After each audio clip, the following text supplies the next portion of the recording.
The morning sun pushed through the dusty blinds of the Sunshine Diner, casting long golden stripes across the worn linoleum floor. It was 7:15 a.m., and just like clockwork, the bell above the door jingled as Thomas Johnson made his way inside. The other regulars barely looked up from their newspapers and phones, but they all knew who had arrived. Thomas, a 45-year-old disabled veteran who had served 3 tours in Afghanistan, moved with the careful precision of someone who had learned to navigate the world differently than most. His right leg, lost to an IED explosion during his final tour, had been replaced with a prosthetic that he decorated with small American flag stickers. On bad days when the phantom pain flared up, he also relied on a polished wooden cane that had been gifted to him by his former unit. "Morning, Doris," Thomas called out, his voice warm despite the slight strain around his eyes. The morning pain was always the worst, but he never let it show if he could help it. "Well, good morning to you, Sunshine," Doris replied, already pouring his coffee into the chipped blue mug he'd come to think of as his own. At 67, Doris had been working at the diner longer than some of the appliances had been installed. Her silver hair was always pulled back in a neat bun, and she wore the same perfume his grandmother had worn. It smelled like roses and comfort. "The usual?" she asked, though they both knew the answer. Thomas nodded and made his way to his regular booth in the corner. From there he could see the entire diner and the street outside. Old habits from deployment died hard, and he still preferred to sit with his back to the wall, eyes on the door. As he settled into his seat, he felt the familiar weight of stares from the table by the window. 4 men, all locals who worked at the factory on the edge of town, had been coming in around the same time for the past few months. At first, they'd just stared. Then came the whispers. Lately, it had escalated to loud comments clearly meant for him to hear. "Sure takes up a lot of space with that leg contraption," one of them muttered just loud enough. "Think he gets enough handouts already without taking up the best booth too." Thomas took a deep breath and opened his dog-eared paperback, a thriller about naval warfare that he'd read 3 times already but still enjoyed.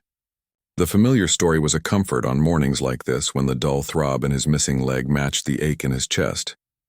The truth was, the diner had become his lifeline after coming home. The VA hospital was a 40-minute drive away, and most of his war buddies had either stayed in the service or moved to bigger cities where jobs for veterans were more plentiful. In this small town where he'd grown up, the diner was the only place that felt like a connection to the world. Doris arrived with his breakfast: 2 eggs over easy, wheat toast dry, and hash browns extra crispy. She slid the plate in front of him and gave his shoulder a gentle squeeze. "Don't you pay those fools any mind," she whispered. Their biggest battle was fighting over the last donut in the break room. Thomas smiled up at her. "Thanks, Doris. You're good people." "Just looking out for my favorite customer," she replied with a wink before bustling off to refill coffee cups. The food was simple but perfect. Thomas cut into his eggs, watching the yolk spread across the plate like a small yellow sun. Each bite was a reminder that there were still good things in the world, small pleasures that made the hard days bearable. His mind drifted back to his unit, wondering where they all were now.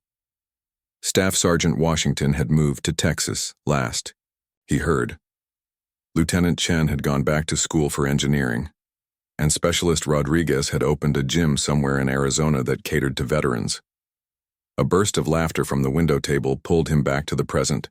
The loudest of the group, a beefy man with a patchy beard who Thomas had mentally nicknamed Red Cap because of the faded baseball hat he always wore, was making exaggerated limping motions. Thomas gripped his fork tighter and focused on his food. He'd faced Taliban fighters and survived a bomb that took his leg. He wasn't about to let some small-town bullies drive him from his breakfast spot. The diner's owner, Bill, wiped down the counter nearby, clearly hearing everything but choosing to ignore it. Thomas understood. Businesses couldn't afford to turn away regular customers in a town this size. Still, it stung a little that Bill never stepped in. "Hey, hero," Redcap called out suddenly. "My buddy here was wondering how much the government pays you to sit around all day." The diner fell quiet. Even the sizzling from the grill seemed to pause. Thomas slowly took a sip of his coffee, set down the mug, and turned the page of his book without looking up.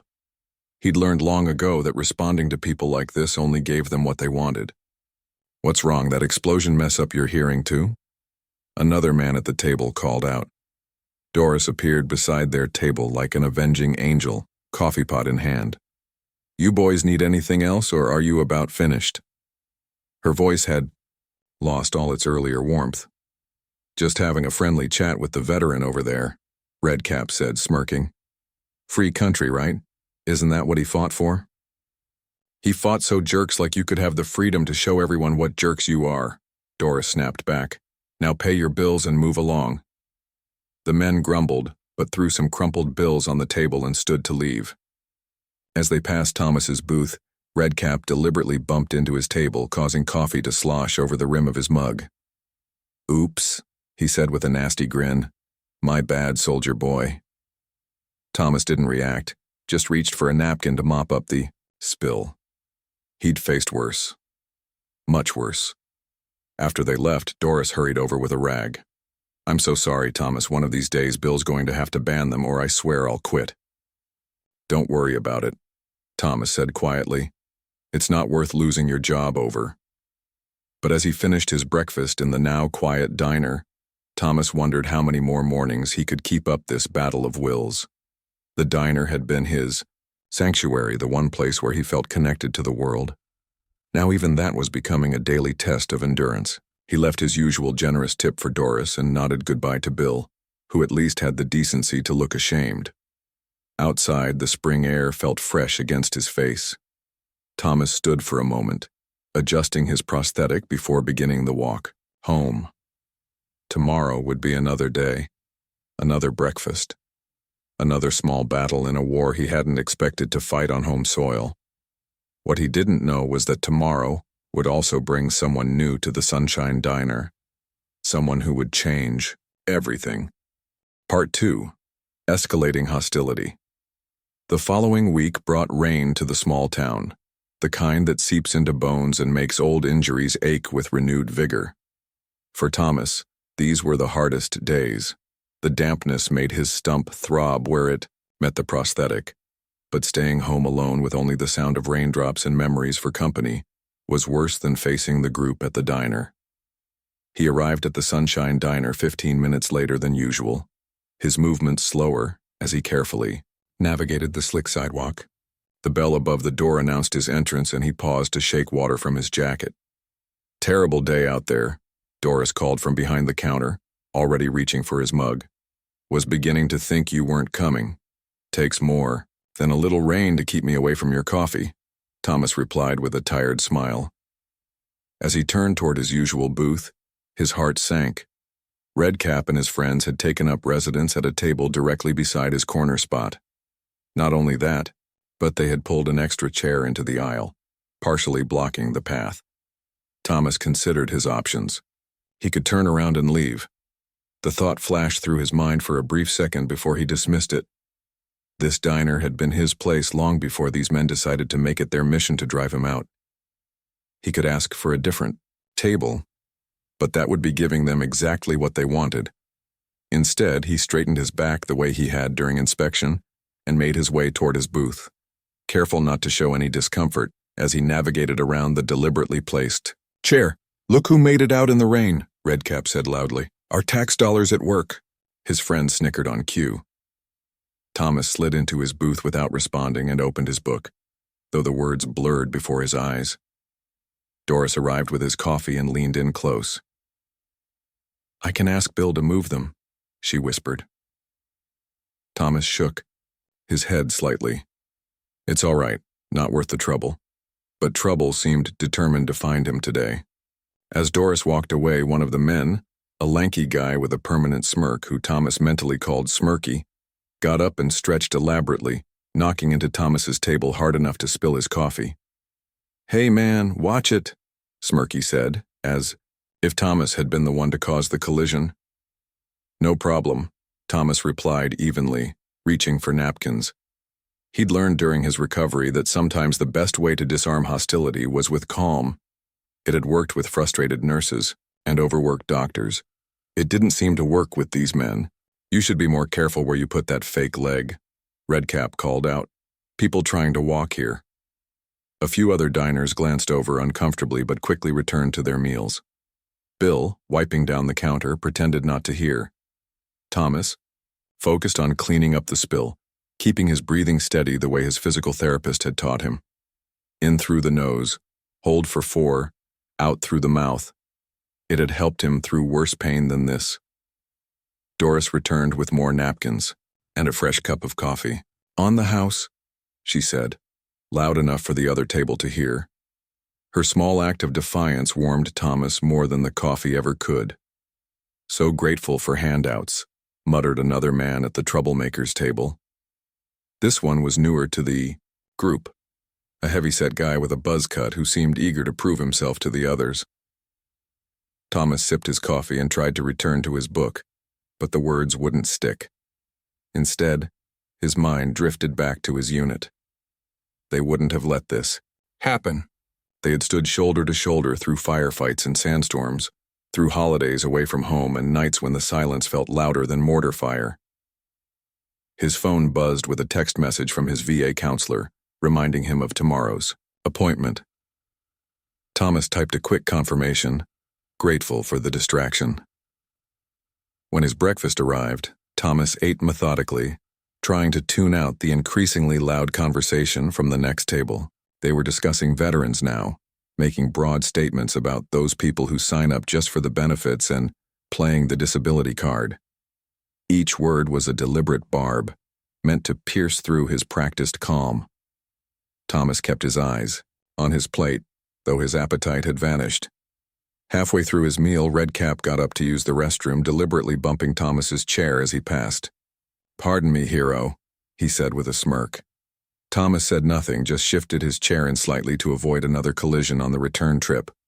But when Redcap came back, he stopped directly beside Thomas's table. "You know," he said, leaning down so that his face was uncomfortably close. "My cousin served too. Came back just fine. No special treatment, no handouts. Why do you think that is?" Thomas finally looked up, meeting the man's gaze. "Everyone's war is different," he said quietly. "I'm glad your cousin made it home safe." For a moment, something like confusion flickered across Redcap's face. He'd clearly been expecting anger or defensiveness. Before he could respond, Doris appeared beside them. "Your friends are asking for the check," she said pointedly. Redcap straightened up. "We're not done talking, are we, soldier?" "I'm trying to enjoy my breakfast," Thomas replied, his voice steady despite the tension coiling inside him. "Let the man eat in peace," came a new voice from across the diner. An elderly gentleman sitting at the counter had turned on his stool to face them. "Show some respect." "Mind your own business, old-timer," Redcap shot back, though he retreated to his table. The elderly man shook his head disapprovingly, but turned back to his own meal. Thomas caught his eye and nodded slightly in thanks. For the rest of his meal, Thomas endured a steady stream of loud comments and fake war stories from the nearby table. Each time Doris or another server passed by, they would briefly quiet down only to resume with renewed enthusiasm moments later. As he finished his last bite of toast, Thomas heard the scrape of chairs. The group was leaving, but as they passed, his table, Smirky, deliberately knocked into Thomas's cane, which had been leaning against the booth. It clattered to the floor, sliding several feet away. "Oops," Smirky said with exaggerated innocence. "Didn't see that there." A painful silence fell over the diner as Thomas stared at his cane lying on the floor. Getting up to retrieve it would mean showing his struggle, his uneven gait more pronounced without support. Staying seated meant admitting defeat. Before Thomas could decide, the elderly man from the counter stood up, walked over, and picked up the cane. Without a word, he placed it back against Thomas's booth, gave a respectful nod, and returned to his seat. "Thanks," Thomas called after him. The man raised his coffee mug slightly in acknowledgement without turning around. The group of troublemakers left, the bell jangling behind them. Only then did Thomas realize how tightly he'd been gripping his fork, his knuckles white with tension. Doris hurried over. "I'm so sorry, Thomas. Bill's going to hear about this, I promise you." "It's not your fault," Thomas assured her. though his voice sounded hollow even to his own ears. As he paid his bill, leaving his usual generous tip despite everything, Thomas wondered how many more mornings he could endure this. The diner had been his anchor, his connection to the world outside his empty apartment. Now it was becoming a battlefield of a different kind, one where he didn't know the rules of engagement or how to win. Outside, the rain had stopped, but the sky remained gray and threatening. Thomas adjusted his prosthetic, which was aching more than usual after sitting so long in one position. Tomorrow would be another day, another battle. For now, he'd count getting through breakfast as a small victory. Little did he know that tomorrow would bring an unexpected ally to the Sunshine Diner, someone who understood exactly what it meant to fight battles both abroad and at home. Part 3. The Colonel's arrival the following Tuesday brought clear skies and a crisp morning that hinted at the approaching fall. Thomas arrived at the Sunshine Diner at his usual time, shoulders tense as he pushed open the door. The bell jingled, cheerfully, at odds with the knot in his stomach. A quick scan of the diner showed no sign of Redcap or his friends. Thomas felt the tension in his shoulders ease slightly as he made his way to his corner booth. "Morning, Thomas," Doris called, already pouring his coffee. "How was your weekend?" "Quiet," he replied with a small smile. "Sometimes quiet is good." As Doris brought over his coffee, Thomas noticed someone new sitting at the counter. An older white man with close-cropped silver hair and perfect posture that seemed out of place on a diner stool. Something about the way he held himself immediately registered with Thomas. Military. Definitely military. "Who's the new guy?" Thomas asked quietly as Doris set down his mug. "Moved into the old Wilson place last week," Doris whispered. "Been coming in every morning since Thursday. Orders the same thing every time. 2 eggs over hard, bacon extra crispy, dry toast. No coffee, just water. Tips well." She gave Thomas a wink. "Retired military, from what Bill says. Keeps to himself." Thomas nodded, understanding the type. Some men came home from war and couldn't stop talking about it. Others buried it so deep you'd never know they served unless you recognized the signs. The way they always faced the door. The way they scanned a room before entering. The way their eyes sometimes looked through you instead of at you. He opened his book and settled into his routine.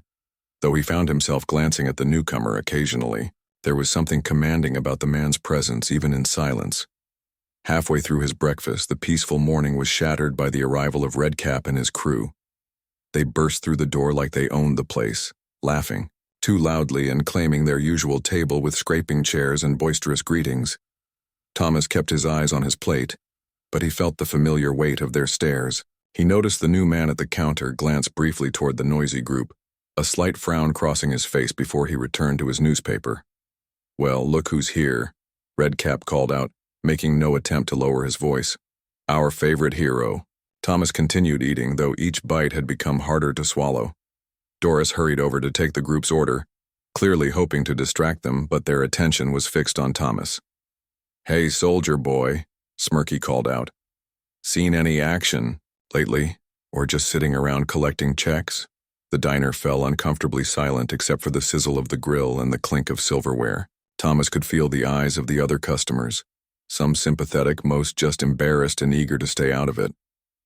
"I hear they're cutting back on those disability benefits," Redcap commented loudly to his friends. "Too many people milking the system, if you ask me." Thomas took a deep breath, set down his fork and reached for his coffee. His hand was steady, years of practice hiding the storm inside. He wouldn't give them the satisfaction of seeing him rattled. At the counter, the silver-haired man had gone very still, his newspaper forgotten. He was listening, though he gave no other indication that he was paying attention. "My brother-in-law's got a bad back," continued the heavy-set man with the buzz cut. "Can't work construction anymore, but you don't see him getting special parking spaces and free money." "That's different," Redcap replied, loud enough for the entire diner to hear. "He got hurt doing honest work, not playing soldier in the sand. For a paycheck." Thomas closed his book and signaled to Doris for the check. He'd lost his appetite. As Doris brought his bill, She leaned down and whispered, "Don't let them run you off, Thomas. Just not hungry today," he replied quietly. Before Doris could respond, there was a sharp scraping sound as the man at the counter pushed back his stool and stood up. The diner went completely silent as he paid his bill, left a tip, and then, instead of heading for the door, turned and walked directly toward Thomas's booth. He moved with the measured pace of someone accustomed to having others wait for him. His back was straight, shoulders squared, steps precise. Up close, Thomas could see the weathered lines around his eyes and the slight scar that ran along his jawline. "Mind if I join you?" the man asked, his voice low and controlled. Thomas gestured to the empty seat across from him, curious despite his desire to leave. "Robert Hayes," the man said, extending his hand across the table. "Retired Marine Corps." "Thomas Johnson," Thomas replied, shaking the offered hand. The grip was firm but not overpowering. "Army, 75th Rangers." Hayes nodded, a flash of respect in his eyes. "3 tours? How'd you guess?" "The way you sit. The way you watch the door. The book." Hayes gestured to Thomas's thriller. "You read the whole series?" "Working on it," Thomas replied, surprised at the man's observation. From the other table, Redcap and his friends were watching with undisguised interest, though they'd lowered their voices to whispers. "I've been coming here since Thursday," Hayes said, his tone conversational but pitched just loud enough to carry across the diner. "Noticed you were a regular. Thought I'd introduce myself. Not many of us in town, I gather." "Not many," Thomas agreed. Hayes leaned back slightly, his eyes briefly flicking toward Redcap's table. "You know what I've found since retiring? Civilians have some strange ideas about military service." Thomas felt a smile tug at the corner of his mouth. "You don't say." "They watch movies, play video games, think they understand what it's like." Hayes continued, his voice still calm but carrying clearly in the now quiet diner. "They don't understand the brotherhood, the sacrifice, the code we live by." At the other table, Redcap shifted uncomfortably in his seat. "What unit were you with, sir?" Thomas asked, recognizing that this conversation was about more than just small talk. 5th Marine Regiment, 1st Marine Division, Hayes replied. 28 years. Retired as a colonel 3 months ago. Thomas straightened almost imperceptibly. A full-bird colonel was not someone to take lightly. "Thank you for your service, sir." "We don't thank each other, son," Hayes said with a slight smile. "We just recognize, and I recognize what you've given." His eyes briefly dropped to Thomas's prosthetic leg before meeting his gaze again. "Afghanistan?" "Yes, sir. Outside Kandahar." "IED took out our vehicle." Hayes nodded slowly. "Lost 3 of my best men the same way in '09. An understanding passed between them, unspoken but clear, the kind that only exists between those who have faced the same darkness." From across the diner, the group at the other table had gone completely silent, their food arriving but largely ignored as they strained to listen. "I'm new in town," Hayes continued, looking to connect with the local veteran community. "Is there a VFW post nearby?" "About 20 minutes north," Thomas replied. "Small, but active. They do a cookout on the first Saturday of every month. Good to know." Hayes glanced at his watch. "I should get going. Got a meeting with the realtor about finalizing some paperwork on the house." He stood and extended his hand again.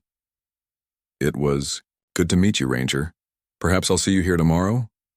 "Yes, sir," Thomas replied, shaking the colonel's hand. "I'm here most mornings." Hayes nodded, then turned and walked toward the door. As he passed Redcap's table, he paused briefly, looking down at the men with an expression of mild interest, as if he were examining specimens in a lab.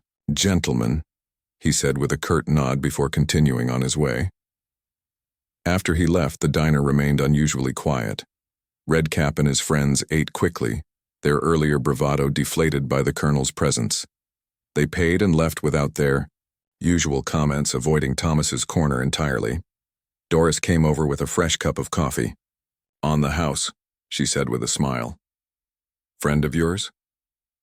"Just met him," Thomas replied, still processing the interaction. But I think he might become one. For the first time in weeks, Thomas finished his breakfast in peace. As he paid his bill, he found himself looking forward to tomorrow morning rather than dreading it. Outside, the sun was shining brightly. Thomas adjusted his prosthetic and began his walk home with a lighter step than he'd had in months. Something had shifted in the diner that morning. A new ally had entered the field, changing the balance of power without firing a shot. What Thomas didn't know was that Colonel Hayes had not intervened on a whim. He had been watching and assessing the situation for days, biding his time like the strategic thinker that had earned him his rank, and he was far from finished. For the next 3 mornings, a strange new peace settled over the Sunshine Diner. Colonel Hayes arrived early each day, claiming a spot at the counter where he could watch the entire room. He'd nod respectfully when Thomas entered and sometimes join him briefly for coffee before returning to his newspaper and solitary breakfast. Redcap and his friends still came in, but they'd grown oddly subdued, speaking in hushed tones and avoiding eye contact with both Thomas and the Colonel. They'd chosen a table further away, no longer blocking the path to Thomas's corner booth. On Thursday morning, Thomas arrived to find the diner unusually crowded. A bus had broken down on the highway just outside town, and travelers had flooded in for breakfast while waiting for repairs. Every booth was filled except for Thomas's usual spot, which Doris had somehow managed to keep open for him. "Saved your seat," she said with a wink as she poured his coffee. "Your friend's running late today. Said he had some business at the bank." Thomas nodded his thanks and settled into his routine, though the noisy chatter around him made it hard to focus on his book. He was halfway through his eggs when the bell jingled and Redcap's group entered, looking disgruntled at the unexpected crowd. They surveyed the diner with annoyance, clearly irritated that their regular table was occupied by a family with young children. Thomas could see them weighing their options, then watched as Redcap's gaze settled on the empty seat across from him. A moment of tension stretched between them, and then, with a determined stride, Redcap headed straight for Thomas's booth. "This seat taken?" he asked, not waiting for an answer before sliding in across from Thomas. His 3 friends hovered nearby, looking uncomfortable but unwilling to abandon their leader. Thomas looked up, meeting Redcap's gaze steadily. "Actually, I'm expecting someone. Diner's full," Redcap replied with a shrug. "We'll just stay until your friend arrives. Unless you've got a problem sharing?" The challenge in his voice was clear. This was a test, a push to see if Thomas would make a scene. "No problem," Thomas said evenly, returning to his breakfast. Redcap gestured to his friends, who reluctantly grabbed chairs from nearby tables and crowded around the booth. The space felt immediately smaller, claustrophobic. "So," Redcap began, leaning forward with exaggerated interest, "you and that older guy seem pretty buddy-buddy. Old war pals?" "Just met him this week," Thomas replied, keeping his voice neutral. He wouldn't give them the satisfaction of seeing him riled. "Retired colonel, huh?" Smirky chimed in. "Bet he's got all kinds of war stories." "Probably just pushed papers behind a desk," Redcap added with a smirk. "Those officer types usually do." Thomas took a sip of his coffee, saying nothing. The colonel's silver star and 3 bronze stars said otherwise, but these men wouldn't understand what those medals meant anyway. The heavy-set man with the buzz cut leaned closer. "My uncle was in the Marines. Said half the officers were just college boys playing soldier. All talk, no action." Thomas set down his mug. "Your uncle a Marine?" "Yeah, Vietnam era. Real fighting, not like nowadays." "Then he should know better than to disrespect the Corps," Thomas said quietly. "And so should you." A tense silence fell over the table. Redcap's eyes narrowed. "Nobody's disrespecting anything," he said, though his tone suggested otherwise. "Just having a conversation. Free country, right? Isn't that what you fought for?" Before Thomas could respond, Smirky reached across the table and picked up Thomas's cane, which was leaning against the booth. "Nice stick," he said, examining it with mock appreciation. "Must have cost a pretty penny. Government issue?" "Put it back," Thomas said, his voice low but firm. "Just looking," Smirky replied with a grin, twirling the cane between his fingers. "Put it back," Thomas repeated, tension radiating from every word. The bell above the door jingled, but no one at the table noticed. All eyes were fixed on the cane, in Smirky's hand, and the dangerous calm in Thomas's expression. "Or what?" Redcap challenged, leaning forward. "You gonna—" "He asked you to return his property." The new voice cut through the tension like a blade. Colonel Hayes stood beside the table, still in his coat, his face impassive but his eyes as hard as flint. Smirky's grin faltered. "We're just talking." "That's not what I observed," Hayes replied, his tone measured but carrying an unmistakable authority. "I observed you taking another man's property without permission and refusing to return it when asked. Where I come from, that's called theft." The diner had gone completely quiet, all conversations suspended as everyone watched the confrontation unfolding. Smirky held the cane out awkwardly. "Here, take it, just having a bit of fun." "I'm not the one you took it from," Hayes said coldly. After a moment of hesitation, Smirky placed the cane back against the booth.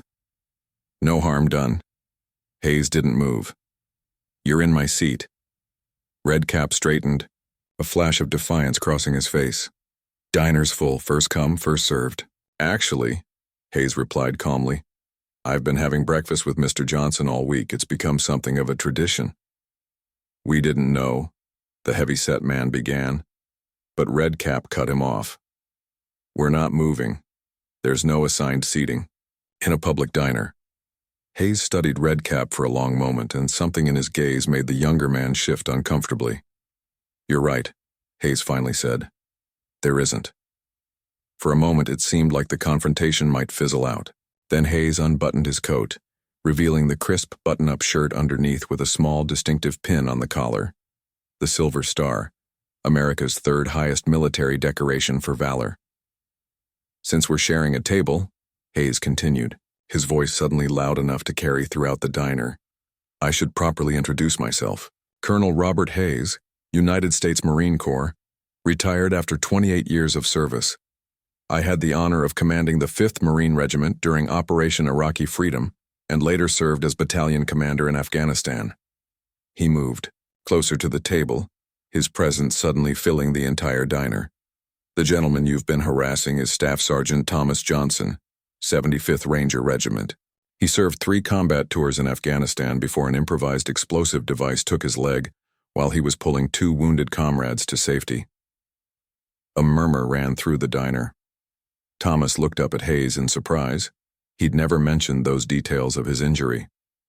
"I did my homework," Hayes said quietly to Thomas before turning back to Redcap and his friends. "Now, since we're all getting acquainted, why don't you introduce yourselves and tell us about your service?"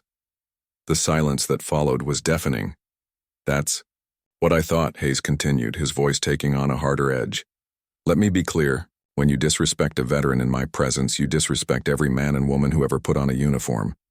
You disrespect the ones who came home changed, the ones who came home in flag-draped coffins, and the ones who never came home at all." Cap stared down at the table, the fight gone out of him. "I've been watching you boys for days," Hayes said, his tone conversational but with steel underneath. "Watching you target a man who has given more for this country in one day than most people give in a lifetime. A man who has shown remarkable restraint in the face of your childish provocations." Hayes placed both hands on the table and leaned forward slightly. "That restraint is not weakness, it's discipline. It's the same discipline that kept him alive in combat zones where men like you wouldn't last 5 minutes." The diner remained, completely silent, every customer and staff member frozen in place watching the scene unfold. "Now," Hayes continued, straightening up, "you have 2 choices. You can apologize to the staff sergeant, leave a very generous tip for the trouble you've caused, and find somewhere else to have breakfast from now on, or you can stay, and I'll pull up a chair and spend the next hour educating you on the nature of sacrifice, service, and respect in excruciating detail." For a long moment no one moved. Then, slowly, Redcap slid out of the booth. "Sorry," he muttered, not meeting Thomas's eyes. One by one, his friends stood up, mumbling similar half-hearted apologies. Redcap threw some crumpled bills on the table, more than their usual tip but less than generous, and headed for the door with his friends trailing behind. As they reached the exit, Hayes called after them, "Oh, and gentlemen, this town has a surprisingly active veteran community. I've made some calls. Whether you're at the hardware store, the gas station, or the supermarket, people will be watching how you conduct yourselves." The door closed behind them with a final jingle of the bell. A round of applause broke out in the diner, starting with an older woman near the counter and quickly spreading throughout the room. Doris appeared with fresh coffee, her eyes shining with unshed tears. "About time somebody stood up to those boys," she said, her voice thick with emotion. Hayes slid into the seat vacated by Redcap, looking completely unfazed by the attention. "Sorry I'm late," he said to Thomas as if nothing unusual had happened. Line at the bank was longer than expected. Thomas shook his head slowly, a smile spreading across his face.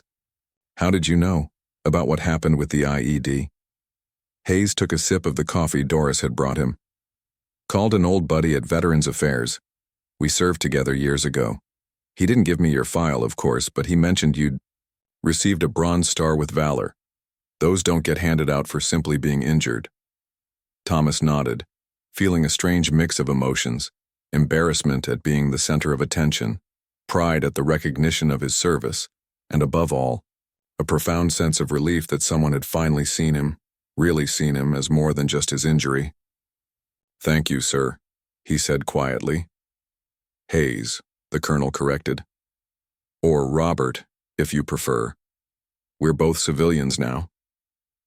He glanced around at the diner, which was slowly returning to its normal buzz of conversation, though many customers still shot admiring glances their way. Though some habits die hard.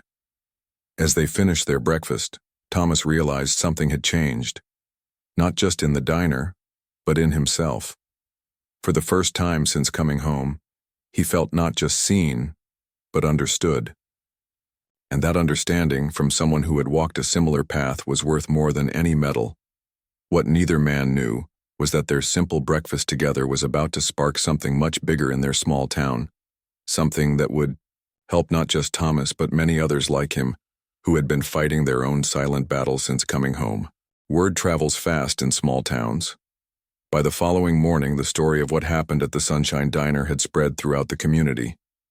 People who had never met Thomas or Colonel Hayes were discussing the confrontation at the grocery store, the post office, and even the high school. When Thomas pushed open the diner door on Friday morning, he was surprised to find the place nearly full despite the early hour. Doris greeted him with a wide smile and led him to his usual booth, where Hayes was already waiting. "Quite a crowd today," Thomas observed as he settled into his seat.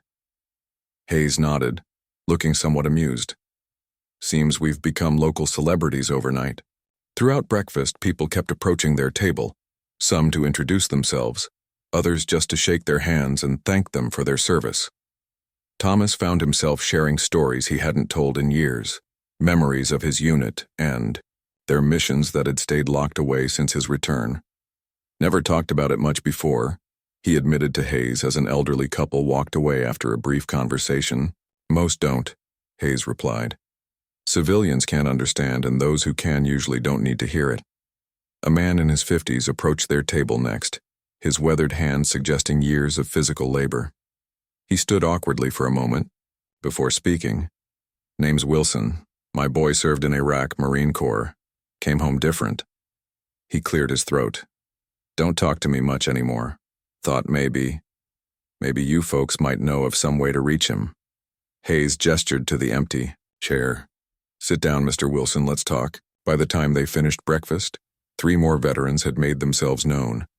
A Vietnam-era Navy man who sat quietly at the counter, a young woman who had served as a medic in Iraq, and an older gentleman who mentioned having been at Desert Storm but quickly changed the subject. "Never knew there were so many of us in town," Thomas said as they prepared to leave. "We tend to blend in," Hayes replied. "Some by choice, others because they feel they have to." As they paid their bills, Bill, the diner's owner, approached them nervously. "Gentlemen, I owe you both an apology," he said, his usual gruff manner replaced by genuine remorse. "I should have put a stop to that behavior long ago. I was worried about losing customers, but that's no excuse. Hayes studied the man's face for a moment before nodding. Apology accepted. I'd like to make it right, Bill continued. I'm thinking of starting something. A veterans breakfast, first Sunday of every month. On the house for anyone who served. Would you help me spread the word? Thomas and Hayes exchanged surprised glances. That's mighty generous, Thomas said. Least I can do, Bill replied, looking embarrassed but determined. And one more thing. He reached under the counter and pulled out a framed photo. Thought this might look good on the wall. It was an old black and white photograph of a young man in army uniform, standing proudly beside a jeep. My father, Bill explained. Korea. Never talked about it much, but he was proud of his service. Got me thinking maybe we should have a wall for our local veterans. Pictures, stories, that sort of thing. I think that's an excellent idea, Hayes said, his voice warm with approval. As they left the diner, Thomas noticed a small group gathered by the community bulletin board outside. A woman was pinning up a notice and several people were already signing their names on a sheet below it. What's going on? Thomas asked a bystander. Town cleanup project, the man replied. Starting with the old Veterans Memorial in the park. It's been neglected for years. Thomas moved closer to read the notice. Veterans and community members unite, restoring our memorial park. The first name on the volunteer list was familiar. The heavyset man with the buzz cut who had been part of Redcap's group. Hayes came up beside him, following his gaze to the signature. Interesting, the colonel remarked. Very, Thomas agreed. The next few weeks brought changes that no one could have predicted. The first veterans breakfast at the Sunshine Diner drew 23 former service members, from a 94-year-old WPU Navy veteran to a young Army specialist who had returned from Afghanistan just 6 months earlier. The wall of honor in the diner, quickly filled with photographs spanning decades of service, faded sepia images from World War II, color snapshots from Vietnam, and digital prints from more recent conflicts. Each picture told a story, and soon those stories were being shared over coffee and pancakes. The Memorial Park cleanup drew an unexpected crowd. Thomas arrived to find not only the veterans he'd met at the diner but also dozens of community members, including several high school students and, to his surprise, Redcap and 2 of his friends. Redcap avoided eye contact at first, focusing intently on clearing overgrown brush from around the memorial stones.